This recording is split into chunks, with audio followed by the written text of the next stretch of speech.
والرسول يدعوكم في أخراكم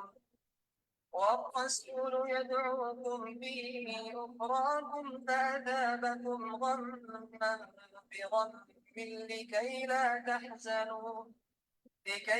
تحزنوا على السلام علیکم ورحمۃ اللہ وبرکاتہ۔ ہم لوگ شروع کرتے ہیں سورۃ النحل، آیت 115 پر ہم نے اینڈ کیا تھا۔ آج انشاءاللہ آیت نمبر 116 سے ہم شروع کرتے ہیں۔ دیکھتے ہیں ہم کتنا کور کرتے ہیں۔ نحمدہ ونصلی علی رسولہ الکریم، اما بعد فاعوذ باللہ من الشیطان الرجیم، بسم اللہ الرحمن الرحیم۔ ربی اشرح لی صدری ویسر لی امری واحلل عقدۃ من لسانی یفقہوا قولی۔ اب اس کے بعد ہم حمد کر لیتے ہیں اللہ تعالیٰ کی۔ الحمدللہ العلیم الحکیم الذی وسع کل شیء علما واحاط بکل شیء عزتا وحکما، احمدہ سبحانہ حمدا کثیرا طیبا مبارکا فیہ۔ تمام قسم کی حمد اللہ کے لیے ہے جو علم والا اور حکمت والا ہے۔ اس نے علم کے ساتھ ہر چیز کا احاطہ کیا ہوا ہے اور ہر چیز کو عزت اور قوت اور حکمت سے گھیرا ہوا ہے۔ میں اللہ سبحانہ وتعالیٰ کی بہت زیادہ حمد کرتی ہوں، پاکیزہ اور بابرکت حمد۔ بے شک۔ چلیں ہم شروع کرتے ہیں۔ سورۃ النحل ہے، آپ کو پتہ ہے ہماری، اور پارہ ہمارا جز پارہ 14 ہے، ربما۔ سورۃ النحل آیت نمبر 116 ماشاءاللہ آپ کی اینڈ پر ہے۔ اس میں 128 آیات ہیں اور بس اختتام کو پہنچنے ہی والی ہے انشاءاللہ۔ دیکھیں آج نہیں تو پھر یہ ہے کہ انشاءاللہ بدھ کو۔ تو ہم شروع کرتے ہیں 116 ورڈ ٹو ورڈ ٹرانسلیشن۔ و اور لا نہ تقولو تم کہو، تم قولو کہو، لما وہ جو تصفو بیان کرتی ہے، السنتکم السنہ زبانیں، یعنی لسان سے، لام سین نون، لسان کہتے ہیں زبان کو، السنہ لسان ان کی جمع ہے، تم تمہاری، السنتکم زبانیں تمہاری، الکذبہ جھوٹ، ہاذا کہ یہ، حلال حلال ہے، وہذا اور یہ، حرام حرام ہے، لتفترو لی تاکہ تم افترو گھڑ سکو، افترا باندھو، اللہ پہ جھوٹ باندھو، لتفترو تاکہ تم گھڑ سکو، اللہ اللہ پر، اللہ اللہ اللہ پر، الکذبہ جھوٹ، انا بے شک، الذین وہ لوگ جو، یفترون گھڑتے ہیں، اللہ اللہ پر، الکذبہ جھوٹ، لا نہیں، یفلحون وہ فلاح پائیں گے، لا یفلحون نہیں وہ فلاح پائیں گے۔ تو ہم آتے ہیں انشاءاللہ رننگ ٹرانسلیشن۔ اور یہ جو تمہاری زبانیں جھوٹے احکام لگایا کرتی ہیں کہ یہ چیز حلال ہے اور وہ حرام، اور وہ حرام ہے کہ یہ اللہ پر جھوٹ باندھنا ہے، جو لوگ اللہ پر جھوٹ افطرا باندھتے ہیں وہ ہرگز فلاح نہیں پایا کرتے۔ تو ہم دیکھتے ہیں اس کی تفسیر۔ اصل میں یہ اشارہ ہے ان جانوروں کی طرف جو بتوں کے نام پر وقف کر کے قریش مکہ ان کو اپنے اوپر حرام کر لیتے تھے، اور اللہ نے تو ہر چیز حلال کی بھی، یہ جانور، اور اس کا انہوں نے نام بھی رکھ دیے تھے، بحیرہ، صائبہ، وسیلہ اور حام وغیرہ۔ اور اسی چیز کو اللہ تعالیٰ جو ہے فرماتے ہیں سورۃ المائدہ میں آیت نمبر 4، آیت نمبر 103 میں، کہ خدا نے نہ تو بحیرہ کچھ چیز بنایا ہے، اور نہ صائبہ، اور نہ وسیلہ، اور نہ حام، بلکہ کافر خدا پر جھوٹ افترا کرتے ہیں اور یہ اکثر عقل نہیں رکھتے، اپنی طرف سے نام گھڑ لیے تھے اور جو ہے ان کو حرام کر لیا تھا حلال جانوروں کو۔ پھر اسی بات کو اللہ تعالیٰ فرماتے ہیں آیت نمبر سورۃ المائدہ کی، سورۃ الانعام کی آیت نمبر 139، 140 اور 141 میں، وَقَالُوا مَا فِي بُطُونِ هَٰذِهِ الْأَنْعَامِ خَالِصَةٌ لِذُكُورِنَا وَمُحَرَّمٌ عَلَىٰ أَزْوَاجِنَا، اور وہ کہتے ہیں کہ جو چیز مویشی جانور کے پیٹ میں ہے وہ خالص ہمارے مردوں کے لیے ہے، اور محرم علی ازواجنا ہماری عورتوں پر حرام ہے۔ وہیں یکم میتتن فہم فیہ شرکاء، اور اگر وہ مردہ ہے تو اس میں سب برابر ہیں۔ سیجزیہم سیجزیہم وصفہم، ابھی اللہ ان کی غلط بیانی کی سزا دے دیتا ہے۔ انہو حکیم علیم، بلا شبہ وہ حکمت والا اور بڑا علم والا ہے۔ دیکھیں نا، اس آیت میں ہمیں پتہ چلتا ہے کہ اپنی طرف سے سب کہہ دیا کہ مردوں کے لیے حلال ہے، عورتوں کے لیے حرام ہے، حالانکہ ایسا کچھ نہیں ہے۔ جو چیز حلال ہے وہ مرد عورت سب کے لیے حلال ہے۔ پھر آیت نمبر 140 میں اللہ تعالیٰ فرماتے ہیں قد خسر الذین قتلوا اولادهم صفحا بغیر علم وحرموا ما رزقهم اللہ افتراء علی اللہ، واقعی ہی خرابی میں پڑ گئے وہ لوگ جنہوں نے اپنی اولاد کو محض برائے حماقت بلا کسی سند کے قتل کر ڈالا، اور جو چیزیں ان کو اللہ نے ان کو کھانے پینے کے لیے دی تھی ان کو حرام کر لیا، جو اللہ پر افترا باندھنے کے طور پر، یعنی اللہ پر جھوٹ بولا، اللہ نے تو یہ کہا ہی نہیں تھا کہ حرام ہے۔ قد دلوا وما كانوا مہتدین، بے شک یہ لوگ گمراہی میں پڑ گئے اور کبھی راہ راست پر چلنے والے نہیں۔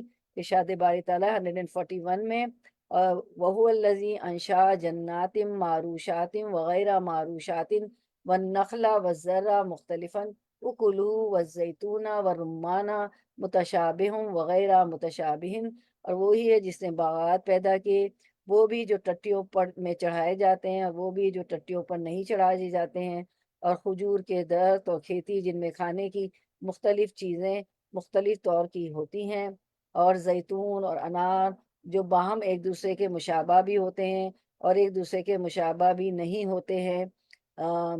کلو من ثمرہ اذا اثمرا وآتوا حقہ یوم حصادہ، ان سب کے پھلوں میں سے کھاؤ جب وہ نکل آئے، اور اس میں جو حق واجب ہے اس کے کاٹنے کے دن دیا کرو، یعنی کہ وہ زکوٰۃ دی جاتی نا۔ ولا تسرفوا انہ لا يحب المسرفین، مت اچھا حد سے مت گزرو، یقیناً وہ حد سے گزرنے والوں کو پسند نہیں کرتا۔ ایک اور جگہ بھی آتا ہے نا، کلو وشربو ولا تسرفو، کھاؤ پیو اور اسراف نہیں کرو۔ اور ہم کتنے کھانے لے رہے ہوتے ہیں پارٹیوں میں سب جگہ، اور جو ہے پوری پوری پلیٹیں بھر بھر کے ہم پھینک رہے ہوتے ہیں۔ اتنا کھانا، اتنا بفے اتنا بنایا جاتا ہے کہ اتنا اسراف ہوتا ہے کہ پلیٹوں میں لے کے بھی لوگ کھا نہیں پاتے، پھینک رہے ہوتے ہیں۔ پھر یہ تو ان کی بات تھی کہ یہ لوگ اللہ پہ افطرا باندھتے ہیں۔ یعنی جب کھیتی سے غلہ کاٹ کر صاف کر لو، پھل درختوں سے توڑ لو، تو اس کا حق ادا کرو۔ حق سے مراد علماء کے نزدیک نفلی صدقہ ہے، اور بعض کے نزدیک صدقہ واجبہ، یعنی عشر 10واں حصہ، اگر زمین بارانی ہو تو نصف عشر یعنی 20واں حصہ یہ زمین کی زکوٰۃ ہوتی نا۔ اگر زمین کنویں، ٹیوب ویل یا نہری پانی سے سیراب کی جاتی ہے، یعنی صدقہ خیرات میں بھی ایسے تجاوز نہ کرو، ایسا نہ ہو کہ کل کو تم ضرورت مند ہو جاؤ۔ بعض کہتے ہیں کہ اس کا تعلق حکام سے، یعنی صدقات اور زکوٰۃ کی وصولی میں ایسے تجاوز نہ کرو۔ امام ابن کثیر فرماتے ہیں کہ سیاق آیت کی روح سے زیادہ صحیح لگتی ہے کہ کھانے میں اسراف مت کرو، کیونکہ بسیار خوری عقل اور جسم کے لیے مضر ہے۔ زیادہ کھانا بھی جسم کے لیے مضر ہو جاتا ہے نا، بہت زیادہ نیند آتی، عبادت نہیں کر سکتے۔ دوسرے مقامات پر بھی اللہ تعالیٰ نے کھانے پینے میں اسراف سے منع فرمایا، جس سے واضح ہے کہ کھانے پینے میں بھی اعتدال بہت ضروری ہے، اور اس سے تجاوز اللہ کی نافرمانی ہے۔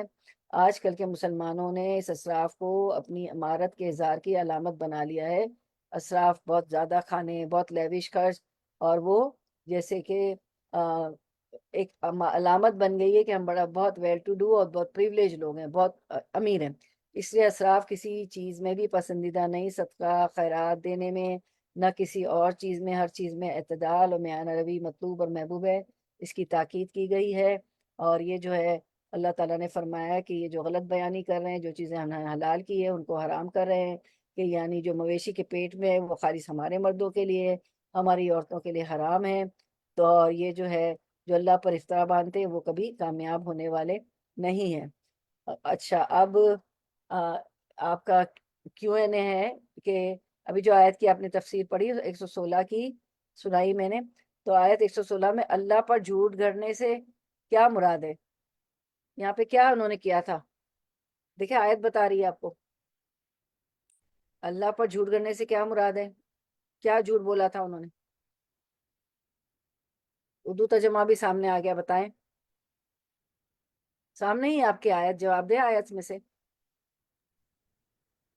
جی کون جواب دے گا؟ تو مطلب یہ ہے کہ اللہ نے جو حکم نہیں دیا وہ آپ نے اپنی مرضی سے گھر کے کہہ دیا کہ یہ اللہ نے حکم دیا ہے. ہاں مرضی ذرا سے قریب ہو جائے، آپ کی آواز بہت دور سے آ رہی ہے سائمہ جی. میں کہہ رہی ہوں کہ اس کا یہ مطلب ہے کہ جو حکم اللہ نے نہیں دیا وہ آپ نے اپنی طرف سے کر لیا اور کہتے ہیں کہ یہ حکم اللہ کی طرف سے آیا ہے. جی جزاک اللہ خیر. ہاں بالکل، جو اللہ نے حکم نہیں دیا اپنی طرف سے گھڑ لیا. اور میں حلال کہتی تھی کہ اللہ تعالیٰ کی ہاں طرف سے اپنی طرف سے اللہ پہ جھوٹ گڑنے سے مطلب ہے کہ خود سے اللہ تعالیٰ کی حلال کردہ کو حرام کرنا اور حرام کو کردہ کو حلال کرنا، مطلب اللہ تعالیٰ نے حکم نہیں دیا پھر بھی اپنی طرف سے کہہ دیا. جی بہت جھوٹ بالکل، اللہ پہ جزاک جھوٹ. اللہ سائمہ جی. اور جزاک اللہ. ماشاء اللہ جزاک اللہ خیر، بارک اللہ فی علمک. اللہ پر جھوٹ گڑنے سے، وہی آپ لوگوں کا جواب صحیح ہے. اللہ پر جھوٹ گڑنے سے کیا مراد ہے؟ خود سے اللہ تعالیٰ کی حلال کردہ کو حرام کرنا اور حرام کردہ کو حلال کرنا. یعنی کوئی بھی حکم جو اللہ نے نہیں دیا اس کو اپنی طرف سے جو ہے گھڑ گھڑ کے جو دیا ہے اس کو منع کرنا، جو نہیں دیا اس کو ہاں کر دینا، اور حلال کو حرام اور حرام کو حلال کر دینا. جی اب آیت نمبر 106. جزاک اللہ خیر. 117. متاعن فائدہ ہے، قلیل تھوڑا 140. سا، و اور لا لیے ہم ان کے، ولہم اور ان کے لیے ہے، عذاب عذاب علیم دردناک. رننگ ٹرانسلیشن: دنیا کا عیش اندوزہ ہے، آخرکار ان کے لیے دردناک سزا ہے. متاع قلیل ولہم عذاب علیم. آیت کی طرف آتے ہیں، انہیں بہت معمولی فائدہ ملتا ہے ان باتوں سے، ان کے لیے دردناک عذاب ہے. ایک حدیث اس کے سلسلے میں، سلسلہ صحیحہ کی، ایاز بن حمار رضی اللہ عنہ سے مروی ہے کہ رسول اللہ صلی اللہ علیہ وسلم نے ایک دن اپنے خطبے میں کہا، بے شک میرے رب نے مجھے حکم دیا ہے کہ میں تمہیں وہ باتیں بتاؤں جو مجھے آج کے اس دن میں سکھائی ہیں، اور تم ان سے لا علم ہو. ہر مال جو میں نے بندے کو دیا ہے حلال ہے، اور میں نے اپنے تمام بندوں کو یکسو دین حنیف پر پیدا کیا ہے. دین حنیف ابراہیم علیہ السلام کا دین، یعنی اسلامی ہے. ان کے پاس شیطان آئے اور انہوں نے ان کو گمراہی میں لے گئے. جو کچھ میں نے ان کے لیے حلال کیا تھا انہوں نے ان کے لیے حرام کر دیا، اور انہوں نے انہیں میرے ساتھ شریک بنانے کا حکم دیا. یعنی جانور کو شریک کر دیا تھا نا اللہ کے ساتھ، جس کی میں نے کوئی دلیل نہیں نازل کی تھی. میں نے ان کے لیے حلال کیا، اسے ان پر حرام کرتے ہیں، اور انہیں حکم دیتے ہیں کہ میرے ساتھ ہر اس چیز کو شریک کرے جس کے بارے میں نے کوئی دلیل نازل نہیں کی. اللہ نے کوئی دلیل نہیں دی، اپنی طرف سے یہ لوگ حلال کو حرام، حرام کو حلال کر دیتے ہیں. تو یہ جو آیت جو ہے نا، حرام حلال میں خاص اللہ کا حکم جو ہے، بغیر اللہ تعالیٰ کے حکم کے کسی چیز کو حرام یا حلال ٹھہرانا اللہ پر جھوٹ باندھنا ہے. یہ نا متاع قلیل ولہم عذاب علیم، ہماری جو آیت ہے. اور اللہ پر جھوٹ باندھنے والے لوگ کبھی فلاح اور بہبودی کو نہیں پہنچ سکتے. اب فرمایا، ایسے لوگ اپنی حلال حرامی ٹھہرائی ہوئی چیزوں کی چند روز تائید کر لے، مگر آخرت میں عذاب علیم ہے نا، یہاں پہ لکھا ہوا ہے نا عذاب علیم. انہیں رہائی نہیں ہوگی، وہاں ان کے کردار کی سخت باز پرس ہو کر اس کی سزا پائیں گے، اور سزا بھی ایسی جو نہایت ہی دردناک ہوگی. صحیح مسلم کے حوالے سے مستور بن شداد کی حدیث ایک جگہ ہے جس میں آزم نے فرمایا، وہ حدیث دیکھ لیتے ہیں کہ دنیا کی مثال آخرت کے سامنے ایسی ہے جیسے تم میں سے کوئی شخص اپنی انگلی سمندر میں ڈبوئے اور پھر دیکھے کہ اس کی انگلی سمندر کا کتنا پانی اپنے ساتھ لائی ہے. اتنی یہ مثال ہے، کوئی حقیقت کوئی وقت ہی نہیں دنیا کی. ایک اور حدیث میں آپ صلی اللہ علیہ وسلم فرماتے ہیں، جہنم میں سب سے کم عذاب والا آدمی وہ ہے کہ جس کے پاؤں میں آگ کے 2 جوتے پہنائے دیے جائیں گے جن کی حرارت سے اس کا دماغ کھولنے لگے گا. یہ تو کم درجے کا عذاب ہے. تو اب آپ سوچیں کہ یہ اس طرح کا من گھڑت باتیں ہیں، اور حلال کو حرام، حرام کو حلال، تو اس سے سمجھ میں جب کم درجے کا عذاب جو ہے اتنا ہوگا کہ جس کی حرارت سے اس کا گناہگار کا دماغ کھولنے لگے گا، تو اس سے سمجھ میں آ سکتا ہے کہ جب کم سے کم عذاب کا یہ حال ہے تو آیت میں سخت عذاب کا جو ذکر ہے، اس عذاب کا کیا حال ہوگا. پھر آپ دیکھیں کہ سخت عذاب کیسا ہوگا نا جب کم درجے کے عذاب کا یہ عالم ہے. تو اب یہ 117 جو ہماری آیت تھی، ان آیت میں آپ بتائیں کہ 116 117 دونوں ان آیت میں اللہ پر جھوٹ گھڑنے کا کیا انجام بتایا گیا ہے. دیکھیں سامنے آیت ہے آپ کے، کیا انجام ہوگا 117 اور 116 میں جو اللہ تعالیٰ نے آخر میں، آپ دیکھیں آیت کے کیا انجام ہے. دردناک سزا دی جائے گی. اچھا، آپ کی آواز بہت دور سے آ رہی ہے سائمہ جی، قریب سے بولے آپ. جی جی ان کو بہت سخت اور دردناک سزا دی جائے گی. جی جزاک اللہ. جی انہیں سزا دی جائے گی، جیسے بہت سخت اور دردناک سزا دی، جہنم کی سزا دی جائے گی، عذاب ہوگا، آخرت کا عذاب ہوگا. جی جزاک اللہ خیر. تو بالکل آپ لوگ دونوں کا جواب درست ہے. ہم دیکھ لیتے ہیں ان آیات میں اللہ پر جھوٹ کرنے کا انجام 116 117 میں بتایا گیا. وہ کبھی فلاح نہیں پائیں گے. اس کے لیے آیا تھا لا یفلحون، ان کے لیے دردناک عذاب ہے، عذاب علیم. دونوں 116 کی آیت میں تھا، اینڈ میں کیا تھا، لا یفلحون، اور 117 میں عذاب علیم. ٹھیک ہے، وہ کبھی فلاح نہیں پائیں گے، لا یفلحون، ان کے لیے دردناک عذاب ہے، عذاب علیم.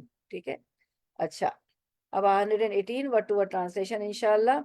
وہ و اور اوپر الذین، ان لوگوں کے جو ہادو یہودی بن گئے، حرمنا حرام کر دیا، نہ ہم نے حرمنا حرام کر دیا ہم نے، ما جو قصص بیان کیا، قصے سے ہے نا، حسن القصص آپ نے پڑھا نا، یوسف علیہ السلام کا قصہ، قصص بیان کیا، نہ ہم نے قصص نہ بیان کیا ہم نے، علیکا اللہ پر، کا آپ، علیکا آپ پر، من قبلو من سے قبل پہلے، من قبلو اس سے پہلے، وہ اور ما نہیں، ظلمناہم ظلم کیا ہم نے ان پر، ظلم کیا نہ ہم نے ہم ان پر، ظلمناہم ظلم کیا نہ ہم نے ان پر، ولیکن لیکن کانو تھے وہ، انفسہم انفس نفسوں کی جمع، اپنی جانوں پر، ہم اپنی انفس جانوں پر، ہم اپنی انفسہم اپنی جانوں پر، یظلمون وہ ظلم کرتے. رننگ ٹرانسلیشن انشاءاللہ.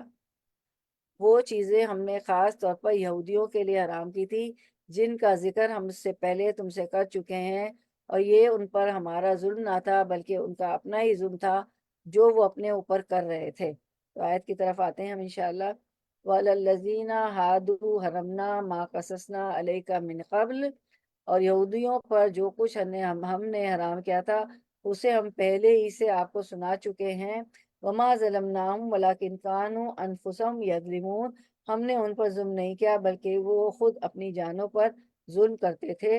تو اللہ تعالیٰ فرماتے ہیں سورۃ الانعام 146 میں، اور یہود پر ہم نے تمام ناخون والے جانور حرام کر دیے تھے، اور گائے اور بکری میں سے ان دونوں کی چربیاں ان پر ہم نے حرام کر دی تھیں، مگر وہ جو ان کی پشت پر یا انتریوں میں لگی ہوئی ہو یا ہڈی سے ملی ہو، ان کی شرارت کے سبب ہم نے ان کو یہ سزا دی، اور ہم یقیناً سچے.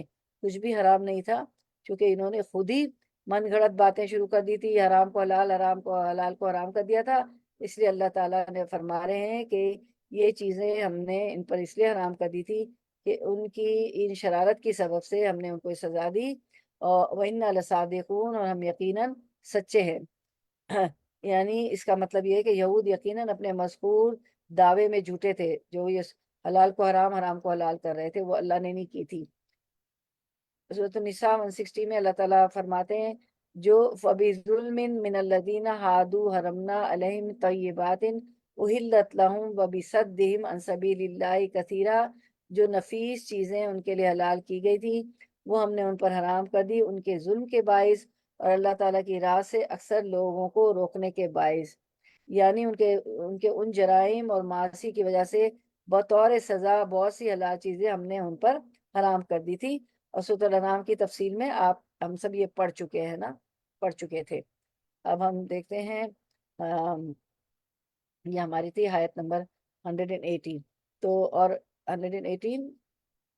اچھا، اب یہ جو ہے بنی اسرائیل پر یہ چیزیں اس لیے حرام کی گئی تھی کہ وہ مسلسل نافرمانی اور حد سے تجاوز کرتے تھے، اور یہ ان کی جانب سے خود اپنے آپ پر ظلم تھا. اب اگر کسی نے برے کام پر اصرار نہ کیا اور جہالت سے سچے دل سے تائب ہو گیا تو اللہ غفور الرحیم ہے، ان کی رحمت کا دروازہ کھلا ہے. یہ آیت عام ہے، یہودیوں کے لیے بھی تھی اور ان کے بعد آج مسلمانوں کے لیے بھی. نیز آج یہودی اور غیر یہودی کافر اگر تائب ہو جائیں تو ان کے بھی تمام گناہ بخش دیے جائیں گے. سب گناہ، یعنی جو بھی تائب ہو جائے، اللہ تعالیٰ سے معافی مانگ لے، تو اللہ تعالیٰ جو ہے گناہوں کو بخش دیں گے، سب کے گناہوں کو. پھر ہم نیکسٹ آیت دیکھ لیتے ہیں انشاءاللہ. ہم 119 ہے نا ہماری آیت نمبر 119. چلیں ورڈ ٹو ورڈ ٹرانسلیشن 119. جی آپ کو نظر آ رہی ہے؟ نہیں ہم لوگ کو نہیں نظر یہ وہی نظر آ رہی ہے والا الذین ہادوا حرمنا 118 ہی نظر آ رہی ہے ہمیں. اچھا یس ریمون جی ہاں اب نظر آئی جی. سب کو نظر آ رہی ہے 119 جی. ثم پھر انا بے شک رب کا رب جی رب جی نظر آ رہی. کہا آپ کا للذینہ لیے الذینہ ان لوگوں کے لیے جنہوں نے للذینہ یہ پہلے لی ہے نا پھر الذینہ ہے تو الف نہیں ہے کیونکہ لی لام لگ گیا. لیے الذینہ ان لوگوں کے جنہوں نے للذینہ ان لوگوں کے لیے جنہوں نے عمل کے السوء برے بجہالتن بوجہ جہالت کے ثم پھر تابو انہوں نے توبہ کر لی من بعد ذالکا اس کے واصلحوا اور اصلحوا انہوں نے اصلاح کر لی. انا بے شک رب آپ کا من بعدها بعد اس کے لغفور البتہ بہت بخشنے والا البتہ غفور بہت بخشنے والا لغفور البتہ بہت بخشنے والا ہے رحیم نہایت رحم کرنے والا ہے. رواں ترجمہ رننگ ٹرانسلیشن کی طرف آتے ہیں. البتہ جن لوگوں نے جہالت کی بنا پر برا عمل کیا اور پھر توبہ کر کے اپنے عمل کی اصلاح کر لی تو یقیناً توبہ و اصلاح کے بعد تیرا رب ان کے لیے غفور الرحیم ہے. آیت کی طرف آتے ثم ان ربک للذین عملوا السوء بجہالت ثم تابوا من بعد ذلک واصلحوا جو لوگ جہالت سے برے عمل کر لے پھر توبہ کر لیں اور اصلاح بھی کر لے تو اب ان ربک من بعدها لغفور الرحیم تو پھر آپ کا رب بلا شک و شبہ بڑی بخشش کرنے والا لغفور بڑی بخشش کرنے والا رحیم اور نہایت ہی مہربان. تو اس آیت سے ہمیں کیا پتہ چلتا ہے کہ توبہ اعتراف کی جزا خود کو سزا دینا ہے. غلطی ماننا ہے تو ہمیں غلطی مان لینا چاہیے. جہالت کی وجہ سے ہو گئی کیسے بھی ہو گئی تو جو غلطی مان لیتا ہے اللہ تعالیٰ یہاں کیا فرماتے ہیں کہ جہالت کی وجہ سے غلطی ہو گئی تو توبہ کر لے من بعد ذالک غلطی کرنے کے بعد واصلحوا اور اپنی اصلاح کر لے.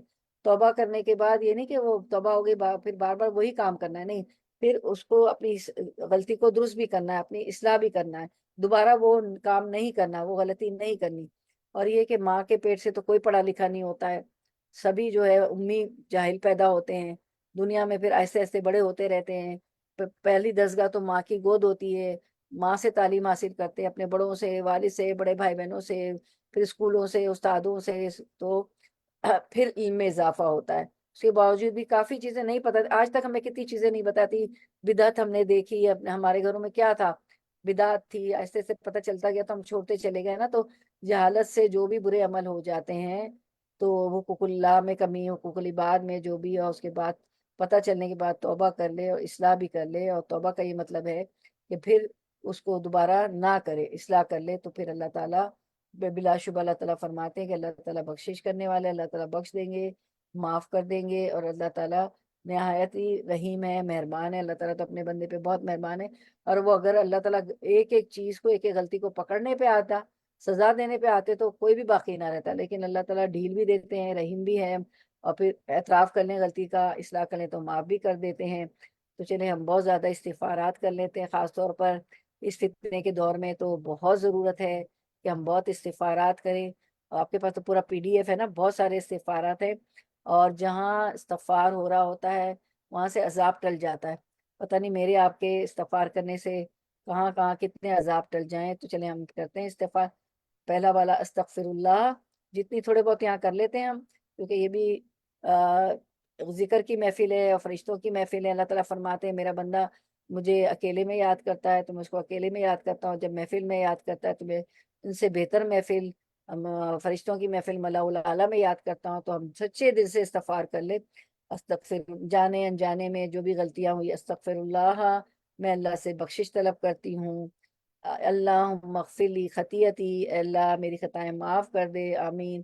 ربی اغفر لی خطیئتی یوم الدین میرے رب حساب کتاب کے دن میری خطائیں معاف فرما. اس پہ مجھے یاد آئی ایک حدیث اس والی دعا پر ربی اغفر لی خطیئتی یوم الدین پہ کہ ایک آدمی تھا جو مکے میں مسلمان نہیں تھا وہ بہت زیادہ خیرات صدقات بہت لوگوں کی مدد کرتا تھا. تو بی بی عائشہ رضی اللہ عنہا نے فرمایا کہ یہ اللہ کے رسول صلی اللہ علیہ وسلم وہ تو اتنی لوگوں کی مدد کرتا ہے، اتنا جو ہے ڈونیشن اس کے بہت دیتا ہے. تو اللہ تعالیٰ نے فرمایا، تو آپ صلی اللہ علیہ وسلم نے جواب دیا بی بی عائشہ رضی اللہ عنہا کو کہ نہیں، اس کی کوئی قبولیت نہیں ہے، کیونکہ اس نے کبھی بھی نہیں کہا اللہ سے ربی اغفر لی خطیئتی یوم الدین، کہ میرے رب حساب و کتاب کے دن میری خطائیں معاف فرما، کیونکہ مسلمان ہی نہیں تھا نا. تو کلمہ نہ پڑھے ایمان نہ ہو دل میں، تو ان کی تو ان لوگوں کی تو کوئی بھی نیک کاموں کا بدلہ دنیا میں تو مل جائے گا. سورۃ النساء میں کل ہماری آیت گزری انگلش کے درس میں کہ نیک کاموں کا بدلہ تو دنیا میں مل جائے لیکن ان کا آخرت میں کوئی بدلہ نہیں. مسلمانوں کو تو ہمیں تو اللہ کا شکر توبہ استغفار قبول بھی ہوتی ہے، اللہ نے بتائی بھی ہے، توبہ معافی بھی ہے، غلطیوں کا ازالہ بھی ہو جاتا ہے، اصلاح بھی ہم کر لیتے ہیں، اور پھر اللہ تعالیٰ استغفارات کریں اور تو معاف بھی کر دیتے. ان کے لیے تو کچھ ہے ہی نہیں وہاں کا اجر و ثواب. تو ربی اغفر لی خطیئتی یوم الدین، میرے رب حساب و کتاب کے دن میری خطائیں معاف فرما. اور یہ صبح فجر کے بعد کے اذکار میں بھی آپ پڑھتی ہیں، مجھے پتا ہے، استغفر اللہ العظیم الذی لا الہ الا هو الحی القیوم واتوب الیہ، میں مغفرت مانگتی ہوں اس بزرگ و برتر اللہ سے جس کے سوا، اچھا رک گیا ہے اسکرین، جس کے سوا کوئی معبود برحق نہیں، جو زندہ ہے اور ہر چیز کا نگہبان ہے، اور میں اسی کی طرف رجوع کرتا ہوں. تو یہ میں نے پڑھی نا، استغفر اللہ العظیم الذی لا الہ الا هو الحی القیوم واتوب الیہ، اسکرین پہ نہیں ہے. تو مجھے بتائیں، یہ جو میں پڑھ رہی ہوں سن تو آپ رہے ہیں نا، اس کے لیے کوئی حدیث یاد ہے آپ لوگوں کو؟ استغفر اللہ العظیم الذی لا الہ الا هو الحی القیوم واتوب الیہ، میں جو پڑھ رہی ہوں کوئی حدیث یاد آتی ہے؟ میں مغفرت مانگتی ہوں اس بزرگ و برتر اللہ سے جس کے سوا کوئی معبود برحق نہیں، جو زندہ ہے اور ہر چیز کا نگہبان ہے، اور میں اسی کی طرف رجوع کرتا ہوں. یہ والے استغفار ہے نا جو میں پڑھ رہی ہوں، اس کا یہ کہ تو آپ اگر آپ نے رسول صلی اللہ علیہ وسلم نے کہا کہ اگر اس کا سمندر کے فیناکیس پر ایمان سامان اس کا گناہ ہو تو اللہ معاف کر دیں گے. ہاں، تو اس کے لیے ایک جی جزاک اللہ خیر، اس کے لیے ایک روایت آتی ہے استغفر اللہ العظیم الذی لا الہ الا هو واتوب الیہ، کہ جو فوج سے، آپ کو پتا ہے نا میدان جنگ سے بھاگنا بہت بڑا جرم ہے. جہاد سے اگر آ جاتا ہے تو اس کو بھی ہاں معاف کر جی، دی جائے گی. امینا جزاک اللہ خیر. تو جہاد سے بھی جو بھاگے گا نا، تو اب ہم آپ کو نیکسٹ ٹائم یہ دکھا دیں گے استغفر اللہ لا الہ الا اللہ کے. جزاک اللہ خیر تہمینا، میں اللہ انکریز یور نالج. اچھا، اب دوران مجلس آپ سے سب جو ہے 100 بار یہ پڑھتے تھے، رب اغفر لی وتوب علیہ انک انت التواب الغفور، اے اللہ تو مجھے بخش دے، میری توبہ قبول کر، بے شک تو بہت توبہ قبول کرنے والا اور بخشنے والا ہے. یہ آپ سے 100 دیکھیں نا انگلش میں دیا ہوا ہے. My Lord, forgive me, my Lord, forgive me and turn towards me to accept my repentance. Verily, you are the of relenting and of forgiving. یہ ہمیں اسکرین پہ نظر نہیں آ رہا ہے جو میں پڑھ رہی ہوں نا، دوران مجلس ربی اغفر لی وتوب علیہ انک انت التواب الغفور. تو یہ آپ سے محفل میں بیٹھے بیٹھے 100 دفعہ پڑھ لیتے تھے، اور ہمیں بھی یہ ہونی چاہیے عادت نا. اور میں نے دیکھا ہے کچھ خواتین ضرور ان کے ہونٹ چل رہے ہوتے ہیں، کوئی نہ کوئی ذکر، کوئی نہ تو ان کو دیکھ کے اللہ یاد آ جاتا ہے، تو وہ ربانی ہوتے ہیں. یعنی کہ جن کو دیکھ کے رب، اللہ تعالیٰ ہمیں ربانی بنا دے، ہمارے ایسے عمل ہوں کہ ہمیں دیکھ کے لوگوں کو رب یاد آ جائے، وہ بھی پڑھنے لگیں. اس کے بعد اللہ ابن عباس بیان کرتے ہیں کہ نبی صلی اللہ علیہ وسلم 2 سجدوں کے درمیان یہ دعا پڑھتے تھے، اللہم اغفر لی ورحمنی وہدنی وعافنی، اے اللہ مجھے بخش دے، مجھ پر رحم فرما، میری رہنمائی فرما، مجھے عافیت میں رکھ اور مجھے رزق عطا فرما. تو یہ جو ہے 2 سجدوں کے درمیان بھی پڑھتے ہیں، ویسے بھی یہ استغفار بھی ہے. اور اس پہ کوئی حدیث یاد ہے کسی کو؟ کوئی حدیث آتی ہے اس پہ کسی کو؟ ایک یہ والا استغفار 2 سجدوں کے درمیان پڑھنے کا. ہاں ٹھیک ہے، 2 سجدوں کے اور کوئی حدیث؟ اس میں ایک حدیث ہے مجھے یاد آئی ہے، تو جس آف دا حدیث ہی کہ ایک ابدو آیا آپ وسلم کے پاس اور کہا کہ مجھے کوئی آسان کلمے بتا دیں. تو آپ وسلم نے فرمایا یہ پڑھو، اللہم اغفر لی ورحمنی وہدنی وعافنی وارزقنی، تو یہ تمہارے لیے کافی ہوگی. بہت جامع دعا بھی ہے، استغفار بھی ہے. مجھے بخش دے، ورحمنی مجھ پہ رحم فرما، وہدنی مجھے ہدایت دے، میری رہنمائی فرما، وعافنی مجھے عافیت دے، وارزقنی اور مجھے رزق عطا فرما. کتنی کمپریہنسو دعا ہے، اس میں کتنا کچھ آپ نے مانگ لیا نا، رحم، ہدایت، عافیت آ گئی تو تندرستی، صحت، رزق آ گیا تو یہ کہ آپ صدقے، خیرات، زکوٰۃ، اپنے اخراجات سب پورے کر سکیں، کسی کے آگے ہاتھ نہ مانگیں گے. اور 2 سجدوں کے درمیان بھی آپ دیکھیں کہ سجدے اور رکوع کی دعائیں بھی کتنی زبردست ہیں. یعنی یہ سجدے کی بھی دعا ہے کہ اگر ہماری صرف نمازیں اچھی ہو نا تو ہم کتنے استغفارات کر لیتے ہیں. یعنی سبحان ربی الاعلیٰ سبحان ربی العظیم کے علاوہ کافی دوسری بھی ہمیں دعائیں یاد ہو ہم یعنی تو ہماری نمازوں میں ہم کتنا کچھ مانگ لیتے ہیں نا اللہ تعالیٰ سے. اب دیکھیں کہ دو سجدوں کے درمیان ہم کتنا کچھ مانگ رہے ہیں, ہم اس میں دیکھ لیں سب کچھ مانگ رہے ہیں. بخشش ہوگی تو سیدھا جنت, رحم ہو گیا تو یہ ہے کہ مشکلات آسان ساری, ہدایت تو پھر سیدھا ساری عمر صحیح راستے پہ چلیں گے, عافیت تو تمام مشکلات پریشانیوں سے بچیں گے. کہیں عمارت بھی گر گئی تو آپ بچ جائیں گے. آپ سنتی ہیں نا بعض دفعہ عمارت گر گئی فلاں بچ گیا, فلاں کو تو جیسے فرشتے نے اٹھا لیا اور رزق مل جائے تو اس سے تو ہم کتنی صدقے خیرات اپنی ضرورتیں سب پوری کر سکتے ہیں. رسول اللہ صلی اللہ علیہ وسلم مسجدیں بنا سکتے ہیں, بہت اچھے کام کنویں کھدوا سکتے ہیں اپنے ملک میں, اپنے ادھر کہیں بھی ضروریات پوری لوگوں کی کر سکتے ہیں, کام آ سکتے ہیں لوگوں کے, ذوی القربیٰ والیتامیٰ والسائلین وفی الرقاب خرچ کرتے. رسول اللہ صلی اللہ علیہ وسلم سجدے میں کہا کرتے تھے, ایک اور دعا ہے, اللہم اغفر لی ذنبی کلہ دکہ جلہ اولہ آخرہ علانیتہ سرہ. اللہ میرے سارے گناہ بخش دے, چھوٹے بھی بڑے بھی, پہلے بھی پچھلے بھی, کھلے بھی چھپے ہوئے بھی. یہ سارے گناہ ہوتے ہیں ہم سے, ہمیں پتہ ہی نہیں ہوتا, لا علمی میں جانتے بوجھتے اور بھی ہو جاتے ہیں. پھر اس کے بعد اللہم اغفر لی ذنبی ووسع لی فی داری وبارک لی فی رزقی. اللہ میرے گناہ بخش دے, میرے گھر میں کشادگی دے اور میرے رزق میں برکت دے. ٹھیک ہے, جو رکوع سجدے کی بتائی گئی وہی ہم پڑھیں گے. ٹھیک ہے, کوئی بھی چیز ابھی پڑھا نا کہ اللہ نے جو کہا ہے اتنا ہی کرنا ہے, اپنی طرف سے کچھ بھی نہیں کرنا ہے. کوئی بھی کام کوئی بھی مناسک ہو اس کو کرنے سے پہلے دیکھ لیں کہ یہ ورنہ وہ بدعت ہو جائے گا. ٹھیک ہے, تو وہ جو رکوع سجدے کی دعا تھی وہی پڑھنی ہے. اچھا یہ بھی دیکھیں کتنی جامع استغفار ہے. یوں تو بہت ہے, پھر چلے ہم اس پہ اینڈ کرتے ہیں کہ سید الاستغفار تو آپ کو پتا ہے یہ کہ جس نے صبح پڑھی اور یہ ہے کہ اس کی موت ہو گئی شام سے پہلے تو وہ جنت میں جائے گا. جس نے جو ہے شام میں پڑھی اور پھر یہ کہ اس کی موت ہو گئی صبح سے پہلے تو وہ جنت میں جائے. اللہم انت ربی لا الہ. دیکھیں حدیث بھی رسول صلی اللہ علیہ وسلم نے فرمایا جس نے اس دعا کے الفاظ پر یقین رکھتے ہوئے دل سے ان کو کہہ لیا اور اسی دن اس کا انتقال ہو گیا شام ہونے سے پہلے تو وہ جنتی. اور جس نے اس دعا کے الفاظ پر یقین رکھتے ہوئے رات میں ان کو پڑھ لیا پھر اس کا صبح ہونے سے پہلے انتقال ہو گیا تو وہ جنتی. اللہم انت ربی لا الہ الا انت خلقتنی وانا عبدک وانا علی عہدک ووعدک ما استطعت اعوذ بک من شر ما صنعت ابوء لک بنعمتک علی وابوء بذنبی فاغفر لی فانہ لا یغفر الذنوب الا انت. اے اللہ تو میرا رب ہے, تیرے سوا کوئی معبود برحق نہیں, تو نے مجھے پیدا کیا اور میں تیرا بندہ ہوں اور میں اس کو ذرا براڈ کرے, اور میں اپنی طاقت کے مطابق تیرے عہد و وعدے پر کاربند ہوں اور جو کچھ میں نے کیا اس کے شر سے تیری پناہ مانگتا ہوں. مجھے اپنے اوپر تیری نعمت کا اقرار ہے, مجھے اپنے گناہ کا اقرار ہے, تو مجھے معاف کر دے, یقیناً تیرے سوا گناہوں کو معاف کرنے والا کوئی نہیں. کتنی اچھی دعا ہے, نعمت کا اقرار, گناہوں کا اقرار, معافی کی درخواست. اور اللہ تعالیٰ اس کو سید الاستغفار, تمام استغفارات کی سید ہے, چیف آف فارگیونیس, سید الاستغفار. تو اللہ تعالیٰ انشاءاللہ ہماری قبول کرے استغفارات. فرشتوں کی محفل ہے تو کوئی بھی درس مس نہ کرے.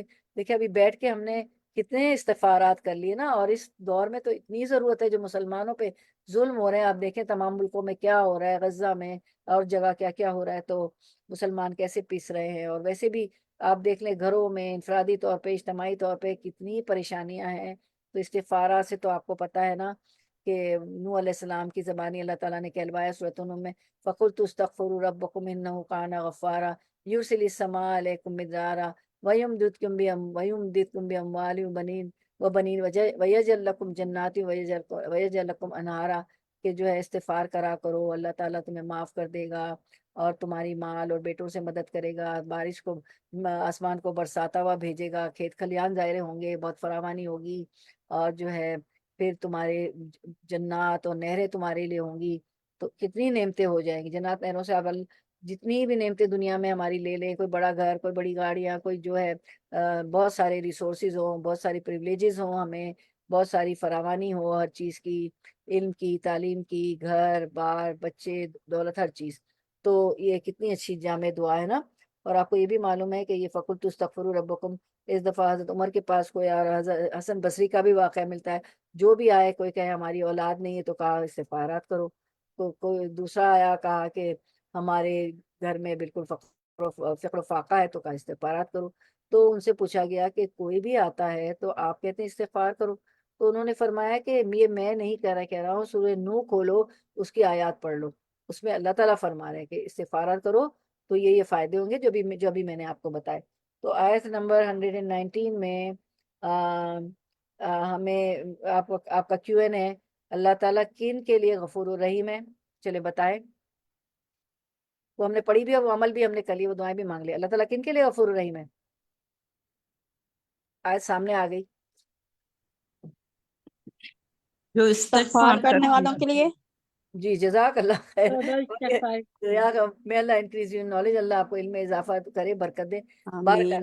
بارک اللہ فیک۔ یہ تو آمین۔ اللہ تعالیٰ نے آپ سے کہا کہ قل ربی زدنی علما، اے نبی کے فرما دیجئے کہ میرا علم میں اضافہ کر۔ تو اب ہم دیکھ لیتے ہیں ہمارا آنسر بالکل کریکٹ، جزاک اللہ خیر۔ آپ لوگوں کے ساتھ بڑا اچھا لگتا ہے۔ اللہ تعالیٰ کن کے لیے غفور الرحیم ہے؟ تو ہمارا جواب ہے جو لا علمی۔ استغفار۔ جی ویری گڈ۔ جو لا ہاں علم، جی، چلو استغفار کرنا، توبہ کرنا۔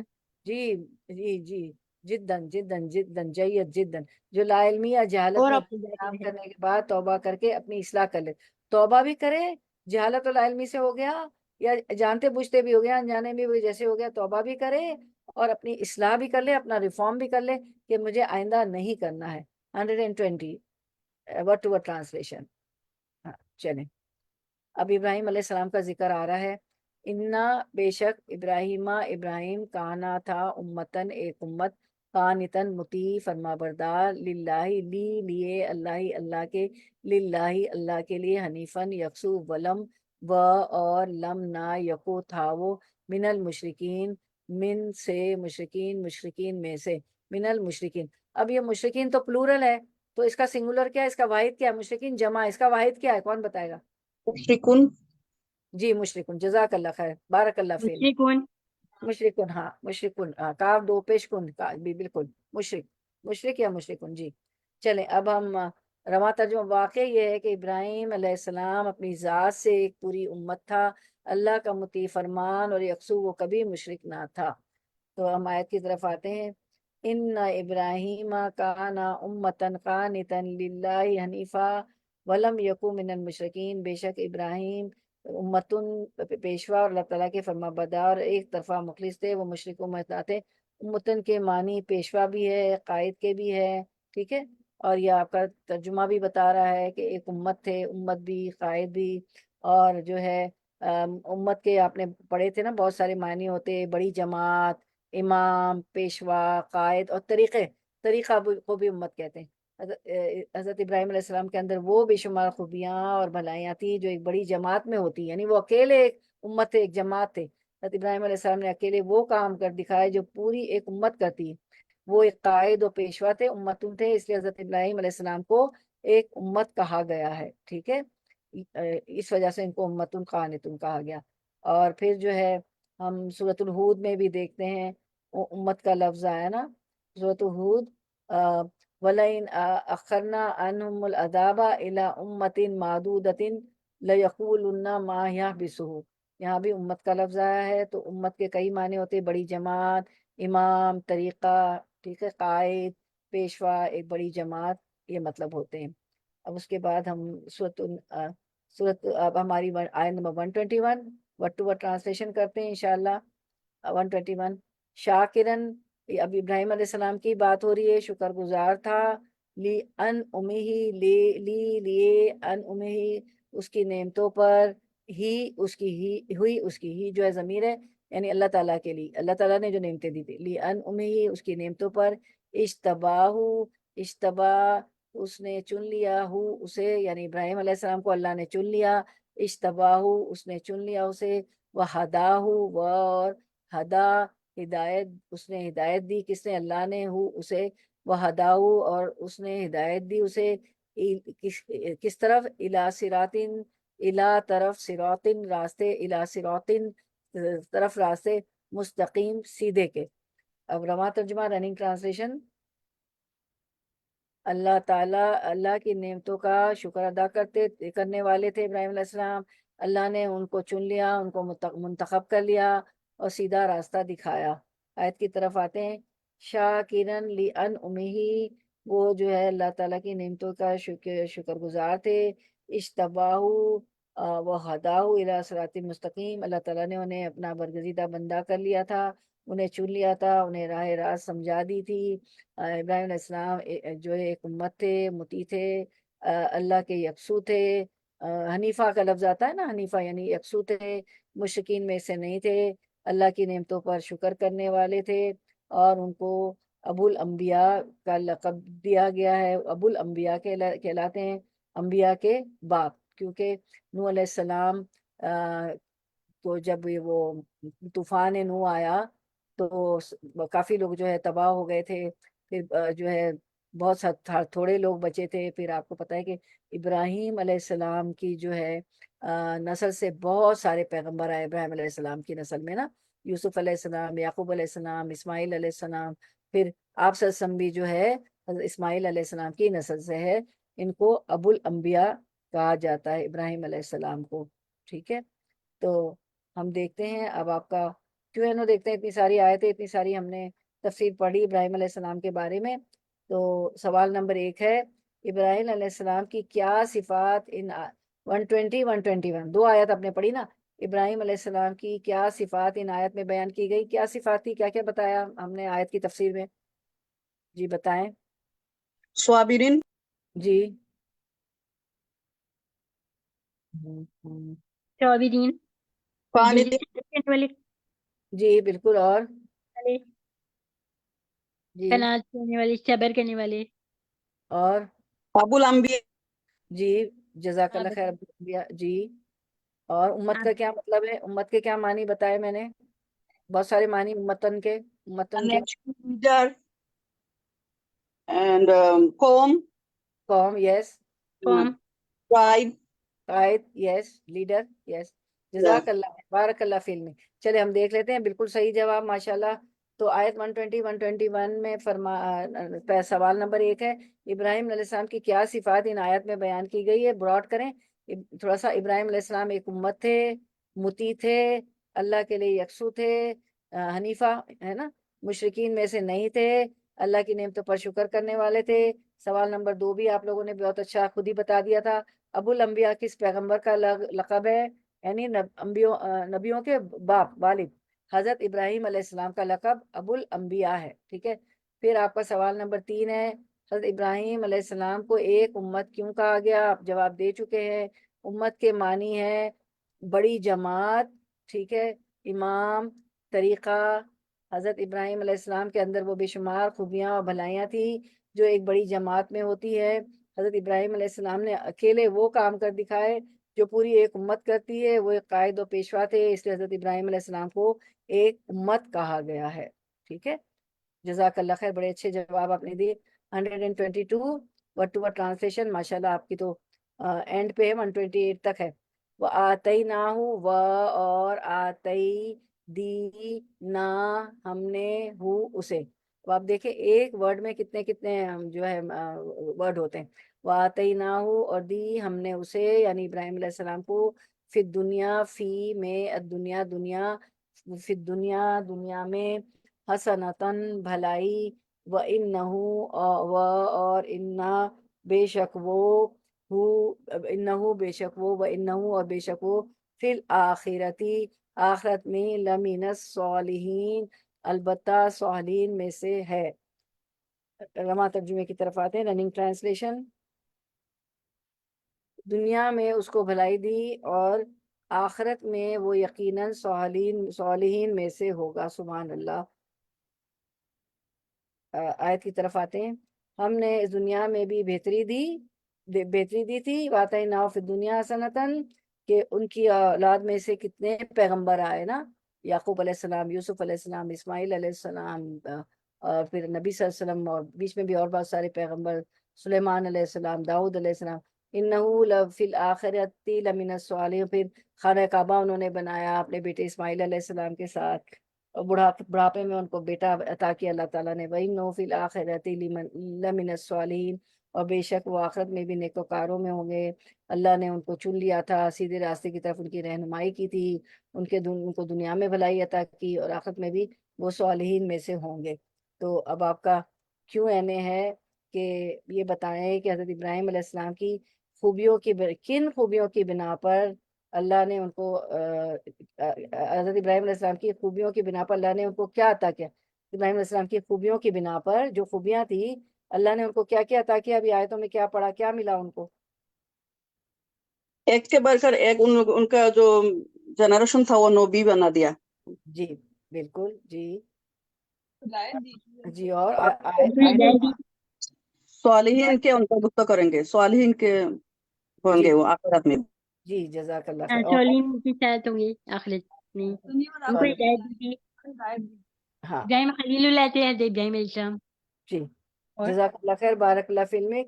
چلے اب ہم دیکھتے ہیں آیت 120. اچھا اب آئندہ سے ہم یہ کریں گے, جو بول چکے ہیں نا تو دوسرے بولا کریں, ٹھیک ہے, تو سب کو موقع ملے.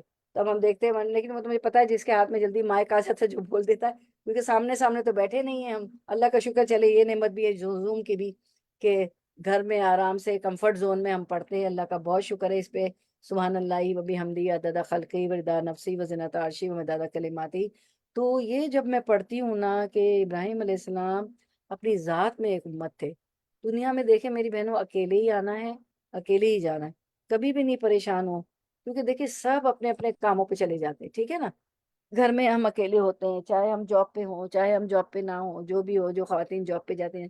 اور سب بچے ایک دن, سب پرندہ جب اڑنا سکھا دیتا ہے پرندے بچے اس کے اڑ جاتے. ہمارے بھی بچے ایک دن شادی ہوگی, کوئی کہاں ہوگا کوئی کہاں ہوگا, اور ہم تو وہ والدین ہیں نا کہ جہاں ان کی ترقی ہوتی ہو دنیاوی دینی, ہم کہتے کوئی بات نہیں بیٹا, ہمارا اللہ مالک ہے, تم چلے جاؤ, ہوتا ہے نا.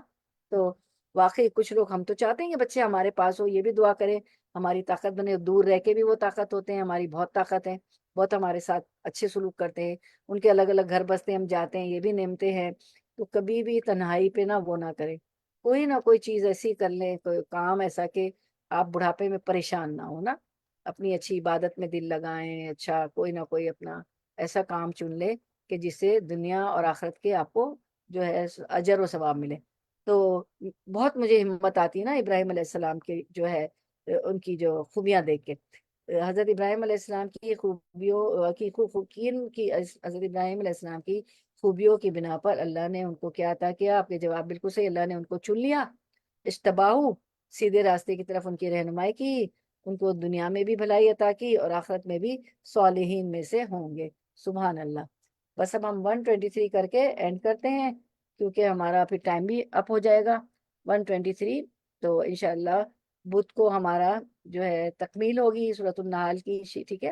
اور پورے پارے کی بھی ہم سمری کریں گے, اس کو بالکل نہیں مس کیجیے گا کیونکہ بیچ میں دورہ قرآن آ گیا اور کافی اور ہم نے ٹاپکس کیے تھے, تو ہماری سورۃ النحل تھوڑی سی ریویژن بھی ہو جائے گا ہمارا. تھوڑی سی شارٹ سمری ہم کریں گے, باقی تو آیتوں میں بھی ٹائم لگ جائے گا. تو ورڈ ٹو ورڈ ٹرانسلیشن 123. ثم پھر اوحینا وہی کی ہم نے الیکا طرف آپ کے, انی تبے انی کے تبے پیروی کیجئے, ملتا طریقے کی, ابراہیم کے, حنیفہ جو یکسو تھا, وما اور نہ کانا تھا وہ, من مشرکین میں سے. چلے رننگ ٹرانسلیشن روا ترجمہ. پھر ہم نے آپ کی جانب پھر ہم نے تمہاری طرف یہ وہی بھیجی کہ یکسو ہو کر ابراہیم علیہ السلام کے طریقے پر چلو اور وہ مشرکوں میں سے نہ تھا. تو ہم آیت کی طرف آتے ہیں. اب آپ دیکھیں, ثم اوحینا الیکا ان اتبع ملت ابراہیم حنیفہ, اور محمد صلی اللہ علیہ وسلم پھر ہم نے آپ کی جانب وہی بھیجی کہ آپ ملت ابراہیم حنیف کی پیروی کریں, وما کان من المشرکین, جو مشرکوں میں سے نہ تھے. ملت کے معنی ایسا دین جسے اللہ تعالیٰ نے اپنے کسی نبی کے ذریعے لوگوں کے لیے شروع کے موافق اور ضروری کرا دیا. نبی صلی اللہ علیہ وسلم باوجود اس بات کے کہ آپ تمام انبیاء سمیت اولاد آدم کے سردار ہیں, نبی صلی اللہ علیہ وسلم تو سردار ہیں نا اولاد آدم کے, آپ کو ملت ابراہیمی کا پیروی کا حکم دیا. اس کے باوجود اللہ تعالیٰ, چونکہ آپ تو اولاد آدم کے سردار ہیں, آپ کے تو نبوت کی سیل ہے, ٹھیک ہے, آپ سراج منیرہ ہے, اس کے باوجود اللہ تعالیٰ آپ صلی اللہ علیہ وسلم کو ملت ابراہیمی کی پیروی کا حکم دے رہے ہیں، جس سے حضرت ابراہیم علیہ السلام کی امتیازی اور خصوصی فضیلت ثابت ہوتی ہے۔ ایسے اصول میں تمام انبیاء کی شریعت اور ملت ایک ہی رہی ہے، حالانکہ انبیاء کی شریعت ملت تو ایک ہی رہی ہے نا، دین اسلام ہی تھا سب کے پاس، جس میں رسالت کے ساتھ توحید و بنیادی حیثیت حاصل ہے، اور جو ہے یہ ابراہیم علیہ السلام، تو ہمیں اس میں سورۃ ممتحنہ 60 میں آتا ہے کہ تمہارے لیے قد کانت لکم اسوۃ حسنۃ فی ابراہیم، تمہارے لیے ابراہیم اور اس کے ساتھیوں میں ایک اچھا نمونہ بھی ہے۔ اور کس پیغمبر کے لیے آیا ہے کہ تمہارے لیے اسوۃ حسنہ ہے؟ اور کس پیغمبر کے لیے اسوہ حسنہ آیا تھا؟ حضرت محمد صلی اللہ علیہ وسلم۔ جی جزاک اللہ خیر، ماشاءاللہ ساری بہنیں ساتھ بولی جی، بھیا کی بارک اللہ فی، بارک اللہ فی میں جید تو حضرت محمد صلی اللہ علیہ وسلم۔ جی جی بالکل جزاک اللہ۔ تو اب ان کے لیے بھی اللہ تعالیٰ دیکھیں فرما رہے تمہارے لیے ابراہیم علیہ السلام اس کے ساتھیوں میں ایک اچھا نمونہ ہے۔ تو اگر جبکہ انہوں نے اپنی قوم سے صاف کہہ دیا کیا تھا ابراہیم علیہ السلام نے کہ ہم تم سے قطعی بیزار ہیں، اور ان سے بھی جنہیں تم اللہ کو چھوڑ کر پوچھتے ہو، انہوں نے بت بنائے ہوئے تھے، انہوں نے بت کو توڑا، پھر یہ کہ بڑے بت کو چھوڑ دیا، پھر وہ آئے کہنے لگے کون تھا وہ جو ہے سب میلے میں جا رہے تھے، انہوں نے کہا انی سقیم، میں تو بیمار ہوں، میں تو نہیں جاؤں گا۔ جب وہ لوگ واپس آئے تو یہ بت ان کو ٹوٹے ہوئے ملے، تو انہوں نے کہا کہ جو ہے کوئی ابراہیم نامی ایک نوجوان تھا علیہ السلام جو یہ باتیں کرتا تھا، تو ابراہیم علیہ السلام کو بلایا گیا، تو انہوں نے کہا کہ جو ہے بڑے بڑے سے پوچھ لو۔ مطلب یہ تھا کہ کتنی بڑی انہوں نے ان کو ایک دلیل دی کہ جب تم اسے پوچھتے ہو تو وہ کہتے بڑا کیسے جواب دے گا، وہ تو بول پڑے، سچائی نکل آئی نا کہ بت کیسے جواب دے سکتے۔ تو ان کا بتانے کا مقصد یہی تھا کہ جب بت جواب نہیں دے سکتے، یہ بتا نہیں سکتا ہے اپنے بتوں کی بھی، دوسرے بتوں کی، چھوٹے بتوں کی بھی حفاظت نہیں کر سکتا، تو یہ تمہیں کیا دے سکتا ہے؟ تو یہ جو ہے اگر توحید کے دلائل دیکھنے ہو، دین کے دلائل دیے انہوں نے قوم کو، نمرود کو دین کے دلائل دیے، اپنے والد کو دین کے دلائل دیے کہ ابا جان اب یہ جس کی پوجا کر رہی تو نہ نفع دے رہے نہ نقصان دے رہے ہیں، اور جو میں تعلیم لے کے آیا ہوں وہ یعنی کہ میں وہ ہدایت والا ہے۔ تو انہوں نے نمرود کو دین کے دلائل دیے، انہوں نے ابراہیم علیہ السلام اپنے والد کو دین کے دلائل دیے، توحید کے دلائل دیے، اور پھر اپنی قوم کو دیے وہ جو بت توڑ کے۔ اور جو ہے اگر ہمیں توحید کے دلائل جاننے تو ابراہیم علیہ السلام کی دیکھیں ان آیات میں یہ نمونہ ہے جو ہمیں توحید کے دلائل دیتے ہیں، تو اسی لیے اللہ تعالیٰ نے دیکھیں ان کو چن لیا۔ قد کانت لکم اسوۃ حسنۃ فی ابراہیم، تمہارے لیے ابراہیم اور اس کے ساتھیوں میں ایک اچھا نمونہ ہے۔ کتنے اچھے، اور کتنی انہوں نے بھی مشکلات برداشت کی، آزر کے ساتھ مل کے ان کے والد نے جو نمرود، ان کے والد کا نام آزر تھا، نمرود کے ساتھ مل کے ان کو آگ میں ڈال دیا اور آگ ان کے لیے ٹھنڈی ہو گئی۔ اللہ تعالیٰ نے فرمایا یا نارو کونی بردوں، اے آگ تو ٹھنڈی ہو جا، اور گھر سے نکال دیا والد نے۔ پھر اللہ تعالیٰ نے کتنی ان پہ انعامات کیے، ان کی نسل سے کتنے پیغمبر آئے، سبحان اللہ ماشاء اللہ۔ بڑھاپے میں بیٹا کی خوشخبری، بیٹا ملا ماشاء اللہ سبحان اللہ، خانہ کعبہ بناتے ہیں، اور کیونکہ توحید پر قائم تھے نا، تو توحید کے دلائل اگر لینے ہوں تو ابراہیم علیہ السلام سے ہمیں ملتے ہیں، جو نمرود کو بتایا، انہوں نے اپنے والد کو بتائے اور اپنے اس کو بتایا۔ تو اللہ تعالیٰ جو ہے چونکہ آپ سسم تو یہ ہے کہ تمام انبیاء سمیت اولاد آدم کے سردار ہیں، لیکن آپ کو بھی ملت ابراہیم کی پیروی کا حکم دیا جا رہا ہے، کیونکہ وہ توحید ان کی زبردست، یعنی بہت مضبوط اسٹرانگ ان کی توحید تھی۔ تو چلے ہم اس پر اینڈ کرتے ہیں۔ اچھا، اور میرا ایک سوال ہے کہ انہوں نے جو دیکھیں پیغمبر کبھی جھوٹ نہیں بولتے، ٹھیک ہے، انہوں نے کہا کہ تمہارے اس بڑے سے پوچھو، ٹھیک ہے نا، بڑے نے توڑا ہے، اور پھر انہوں نے کہا کہ میں جو ہے وہاں نہیں چلوں گا میلے میں، انی سقیم، میں تو بیمار ہوں، ٹھیک ہے، حالانکہ وہ بیمار نہیں تھے۔ تو پیغمبر تو جھوٹ نہیں بولتے، تو جب تو انہوں نے تو جھوٹ بولا، تو اس جھوٹ کو کیا کہتے ہیں پیغمبر کے؟ بتائیں، کوئی لفظ پتہ ہے آپ کو، ٹرمنالوجی؟ لرزش۔ نہیں نہیں نہیں، توریہ، توریہ کہتے ہیں توریہ۔ جی، توریہ، انہوں نے توریہ کیا تھا، کیونکہ ان کو یہ بتوں کو ان کو دکھانا تھا نا، بتوں کو توڑ کے بتانا تھا، اس لیے انہوں نے 3 جگہ توریہ کیا تھا۔ کچھ کو پتا ہے اور 2 جگہ کہاں توریہ کیا تھا، انہوں نے کہاں جھوٹ بولا تھا؟ جب وہ جو ایک بادشاہ تھا وہ بہت ظلم کرتا تھا ان کو، وائف کو، انہوں نے کہا کہ میں تم اس کو کہنا کہ تم میری بہن ہو۔ جی جی، بارک اللہ فی، کیونکہ ابراہیم علیہ السلام ہاں اپنی انہوں نے جھوٹ زوجہ بولا تھا. محترمہ جی ہاجر نہیں سارا دو تھی نا ان کی زوجہ ہاں محترمہ، تو سارا حضرت سارا جی سارا کے حضرت ساتھ سارا جا اور رہے حضرت جی جی حضرت خدیجہ. سارا سارا اسلام سارا ہے رضی حاضرہ اللہ جی. عنہا سارا کے ساتھ جا رہے تھے، تو راستے میں ایک بادشاہ جو تھا نا وہ کسی عورت کو چھوڑتا نہیں تھا، تو انہوں نے کہا ہاں اس کو بھیج دیا جائے، تو اب ظاہر بادشاہ کا حکم ماننا پڑا، انہوں نے بھیج دیا اپنی اس کو سارا رضی اللہ سارا کو، حضرت سارا کو، تو انہوں نے کہا تھا کہ یہ سارا میری بہن ہے، کیونکہ اگر وہ کہہ دیتے بیوی ہے تو وہ طلاق دلوا دیتا نا، توڑ دیتا. اب وہ ان کی طرف ہاتھ بڑھانے لگا کیونکہ وہ آدمی تو اچھا نہیں تھا بادشاہ، تو جو ہے اس سے عجیب طرح کا کہتے ہیں کہ کچھ دوڑا پڑا ہاتھوں پیروں میں اس کے کچھ ہونے لگا، تو سمجھ گیا کہ یہ عام خاتون نہیں ہے جو ہے حضرت جو سارا جو تھی، تو پھر انہوں نے اپنی بیٹی حضرت ہاجر ان کو دے دی تھی. اس کو تو یہاں بھی انہوں نے توریہ کیا تھا کہ میری یہ بہن ہے، میری بیوی نہیں، کیونکہ وہ طلاق دیتے، تو جھوٹ بولنا مقصد نہیں دو تھا. جگہ جھوٹ بولا تھا نا. ہاں تو جھوٹ بولنا مقصد نہیں تھا، اس کو توریہ کہتے ہیں. ٹھیک ہے چلیں پھر ہم، اور تیسرا کہاں انہوں نے توریہ کیا تھا، کون بتائے گا؟ تیسرا یاد ہے کسی کو؟ انہوں نے 3 توریہ، انی سقیمن، پھر یہ کہ میری یہ بہن ہے، اور تیسرا کیا تھا؟ چلیں پھر آپ لوگوں کا ہوم ورک ہے، آپ لوگ اس کو دیکھیں، ڈھونڈیں، کچھ ہم بھی ریسرچ کریں. چلے ٹھیک ہے انشاءاللہ قرآن کھولیں پڑھیں اور دیکھتے ہیں. جی چلے پھر ہم یہاں پہ اینڈ کرتے ہیں انشاءاللہ. پھر بدھ کا درس نہیں مس کیجیے گا، انشاءاللہ ہماری تکمیل ہے ہماری سورۃ النحل کی، اور اس کی تھوڑا سا ہم سمری بھی کریں گے، سوال جواب بھی آپ کے لیے ہوں گے. چلیں پھر ہم اس کو اینڈ کرتے ہیں. وما توفیق الا باللہ. سبحان ربک رب العزت عما یصفون وسلام علی المرسلین والحمد للہ رب العالمین. ربنا تقبل منا انک انت السمیع العلیم وتب علینا انک انت التواب الرحیم. واخر دعوانا ان الحمد للہ رب العالمین. سبحانک اللہم وبحمدک نشہد ان لا الہ الا انت نستغفرک ونتوب الیک.